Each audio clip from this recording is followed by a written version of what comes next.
We had a busy weekend in the studio, and of course the highlight, the signature, the headline game was Arsenal against Manchester City. Wow. We got a late goal. Gabriel Martinelli scored, Rob, in the 86th minute. Arsenal win the game 1-0. Yeah. They're going to win the league, aren't they?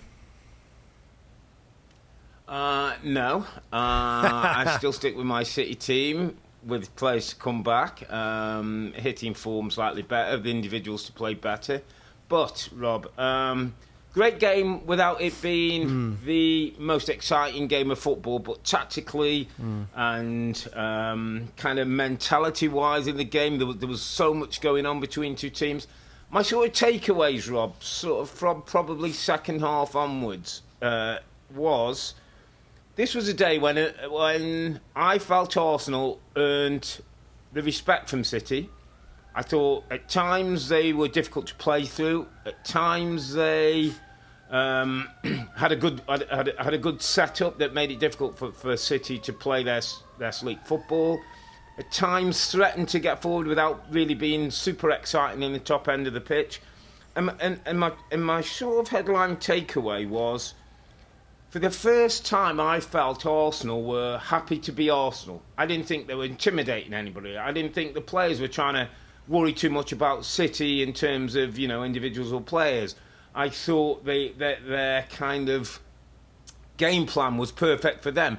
Went a little bit, albeit in what ended up being not a classic game of football. It was a brilliant way for Arsenal to win the match, because Arsenal are not always going to have to bring their football and be able to outplay some of the best teams. They showed me another element, which is something I think is a strength of Arsenal.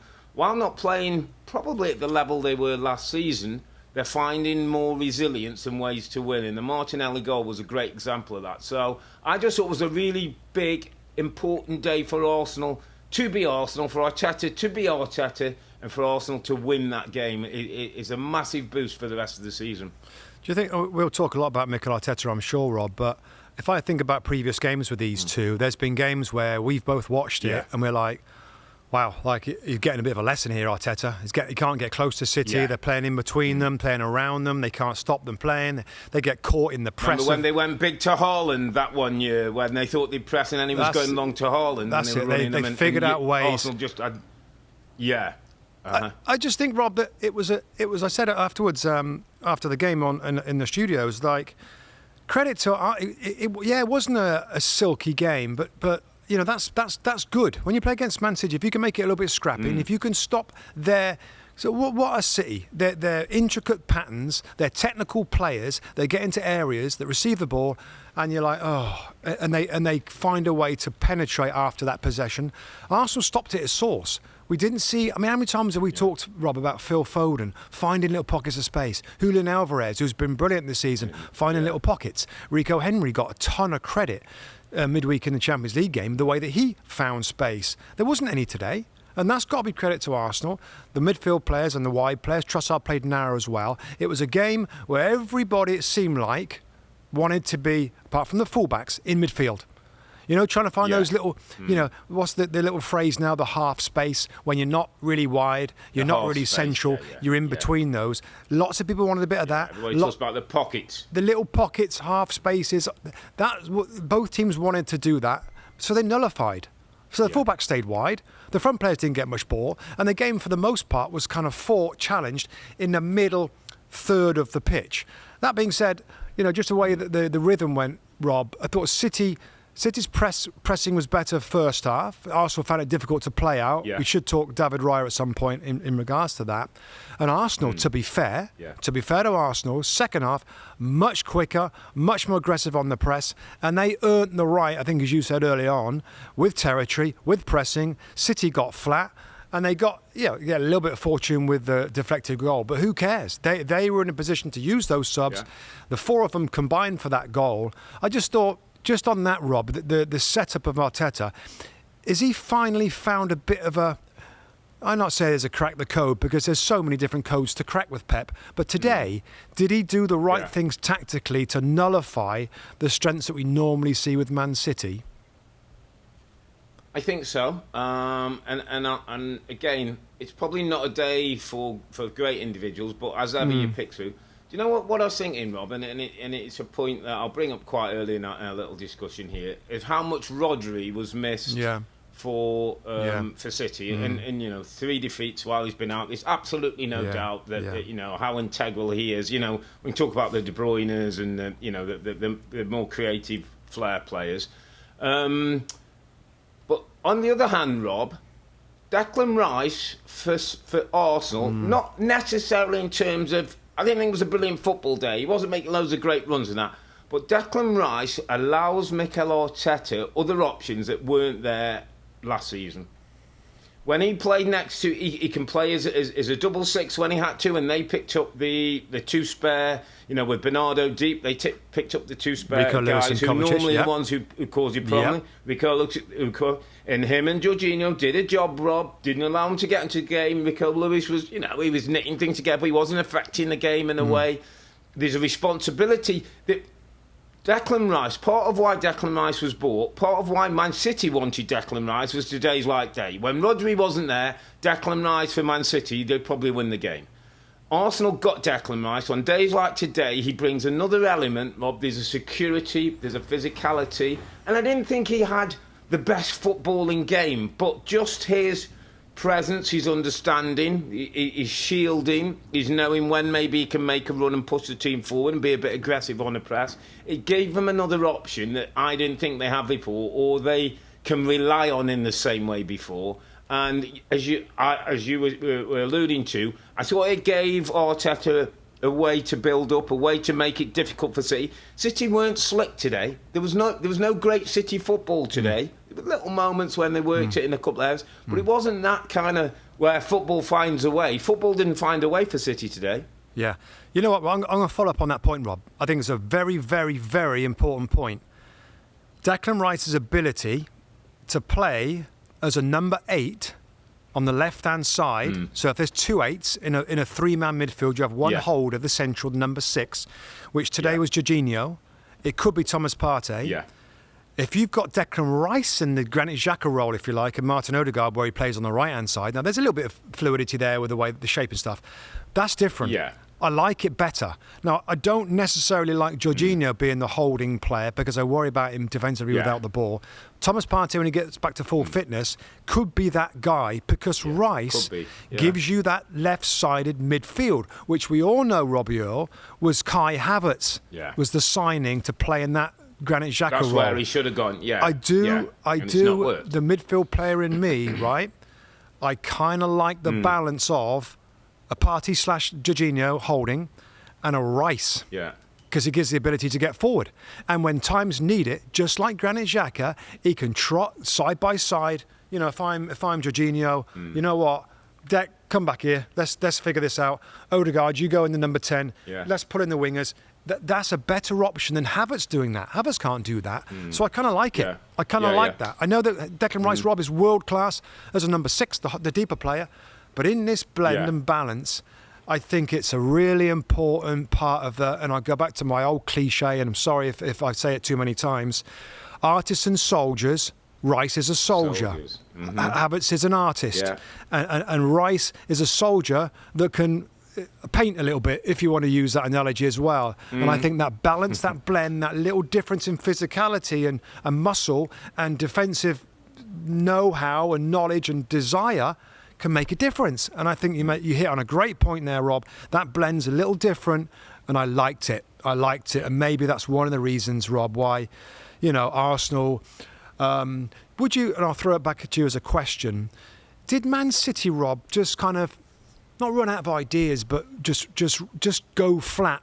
Just got fed up with the Arsenal intensity.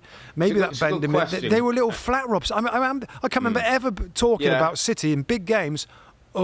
They've gone. They went down and sat back and happy with the point. Yeah. So I'll put it. I'll answer it in 2 ways. One, I think you were right. It felt, Rob, watching, there was a sense of City like, okay, we know we got the measure of Arsenal. We'll take a point and we'll move on. We're not great today. I thought the spark in the top end of the pitch wasn't really there. Foden couldn't affect the game. Thought Ben White did a good job one side. Alvarez never really got linked in with Haaland. They couldn't join up. Bernardo Silva, who maybe can spark something because of his lovely ability and things, was too deep to really affect that part of the game. Yep. So in those respects, Rob, it was a bit like, I almost felt like City were okay with the draw going to the Emirates. All that's, one of the chasing teams. I thought it looked like they were draw, and it was a bit too. And this is a credit to Arsenal that they didn't accept and pushed. And also, it's also a slight compliment for City, because, as you say, in, 5 titles out of 6 or some crazy number he's got, 4 out of Pep and going for 4 straight. Yep. Over that period, I could say, on one hand, could you say the amount of days when they are a bit flat? On one hand, in 5-6 seasons, mate. It just doesn't happen. So, listen... We were talking, remember a few weeks ago, we jumped down invincible, could they win every game? No. This is what the Premier League showed you. This is human nature of what we saw today, Rob. But I've got a really important point I want to bring up, and it's interesting because I don't know if you saw much before we went on air, but there was a little confrontation down the tunnel, my friend. So apparently Kyle Walker has been walking off. I didn't realise the set-piece coach at Arsenal is formerly a set-piece coach at Man City. All now, the guy looks like he's gone across. Whether he's said something and put his hand out to shake, or I don't know at the moment. But there's some scenes that are running, and 1 or 2 people are talking about it. And Pep was asked after it in an interview that he did later on, and he said, "I know what's happened. We're going to keep it to ourselves." There was a little bit of something going on, push and shove. The 2 teams, Haaland got involved, stewards had to get people down the tunnel. It got a little bit angsty. It got a little bit, there was definitely tempers flaring. And part of me looked at that, Rob, and went, good. Not in I want to see a mass well. Teams at the very top of this Premier League who fought it out and challenged sometimes don't like each other. And for Arsenal, I'll take it as the biggest compliment that Man City aren't smiling, going down the tunnel, saying they're the best team. They push us so far, pat us on the back and have the 3 points and go down the road. They're not doing that today. But likewise for Arsenal, for Man City, the respect that, you're now the team maybe, I wouldn't say they fear, because I don't think City fear anyone, but they're starting to see you as a serious rival. Go back to the Wenger and Ferguson days and the...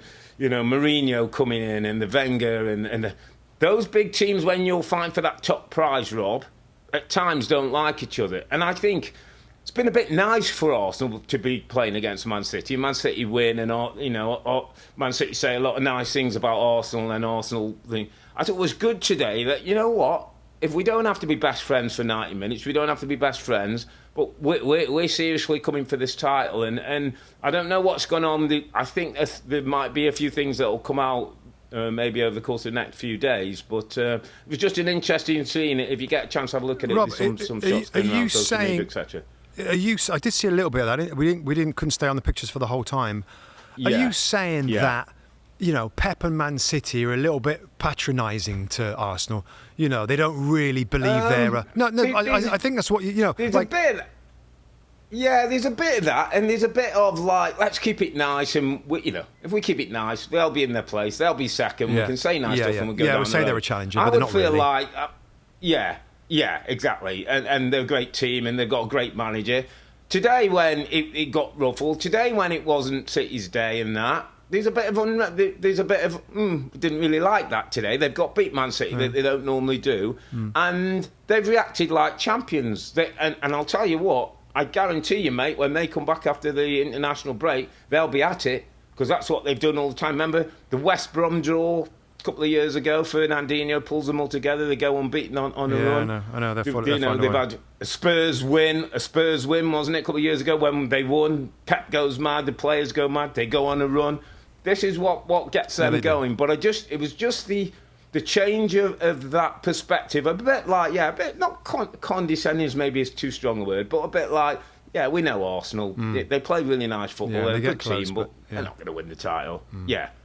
Today maybe was a first sign that Arsenal can ruffle the feathers, and now it's back on Arsenal to show that they can continue. Rob, before we move on to the next game, there's three things I want to ask you about in this game, right? 3 opinions here.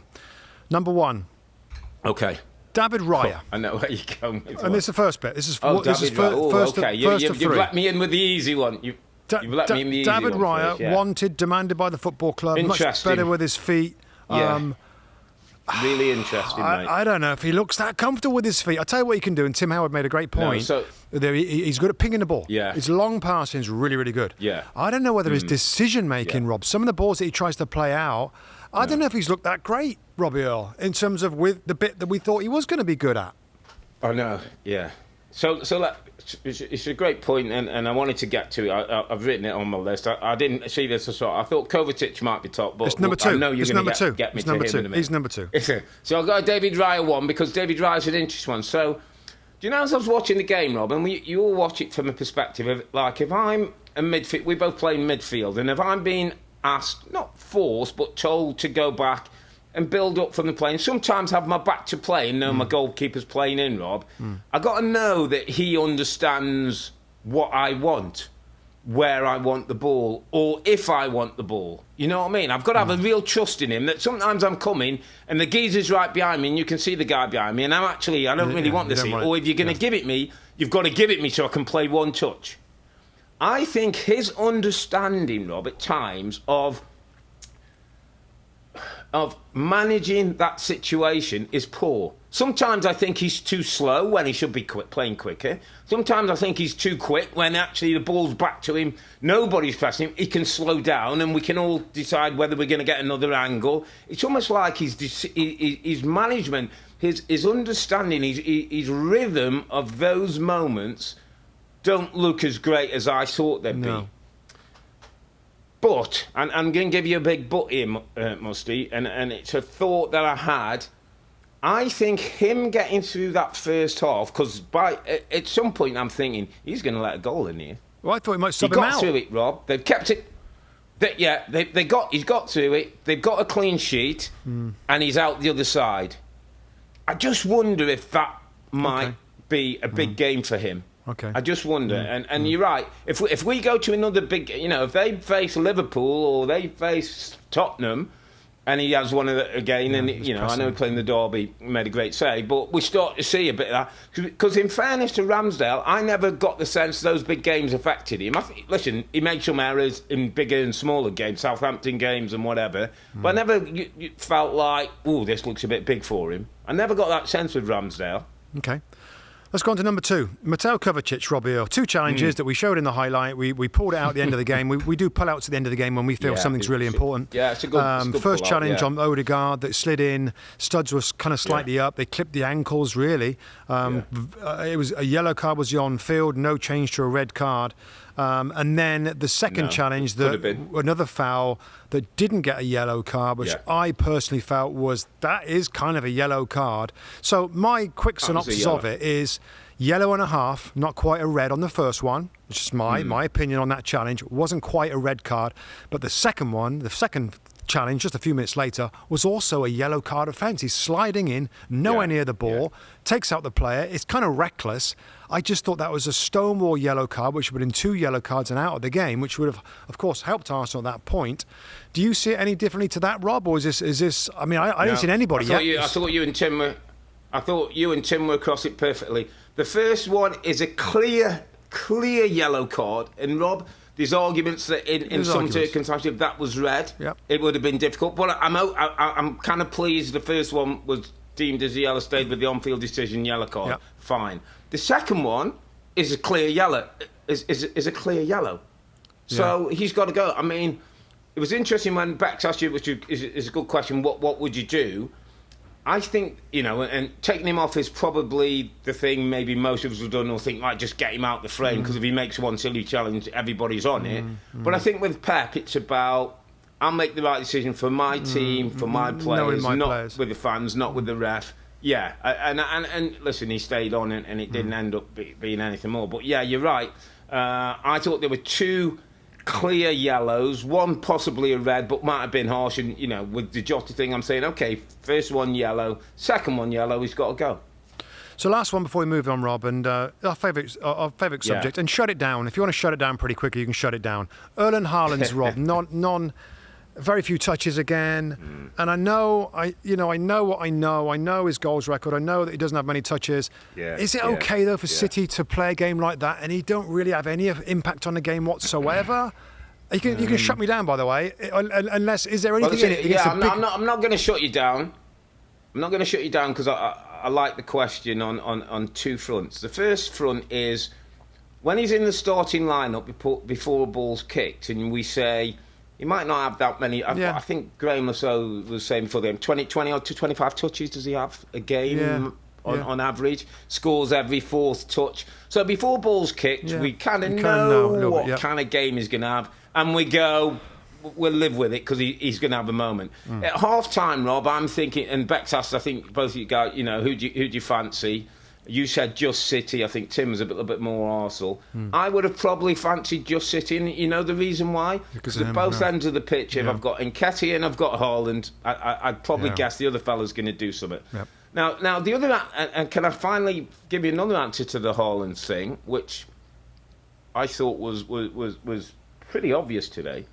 William Saliba, by the way, my friend, went pretty much with him and didn't get a kick. By the way. I looked at his numbers, 100% duels, 97% possession played. But, I mean, not in any way feared him, not in any way felt threatened by him. He's a good footballer, he's got pace, he's got strength, he went one-to-one, he showed him body.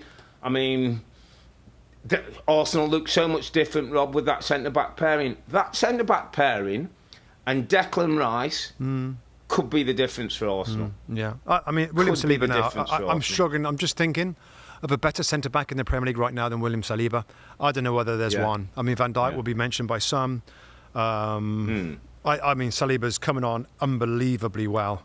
But anyway, we should move on, mate. But it was a big victory for Arsenal. Congratulations to them. Yeah, big game. It's a massive game. Yeah, well done, Arsenal. Just before the break. Massive win against it. Back-to-back defeats for City in the league, Rob. First time since 2018, something I like believe. Something like that. Incredible. Crisis. Yeah, incredible. Hi there, I'm Rebecca Lowe, studio host for NBC's coverage of the Premier League. Don't forget to hit subscribe to watch more videos all season long. And for even more Premier League content, from original series to live matches, head over to Peacock. And be sure to tune in for Premier League mornings every weekend on USA Network and on Peacock. We will see you there.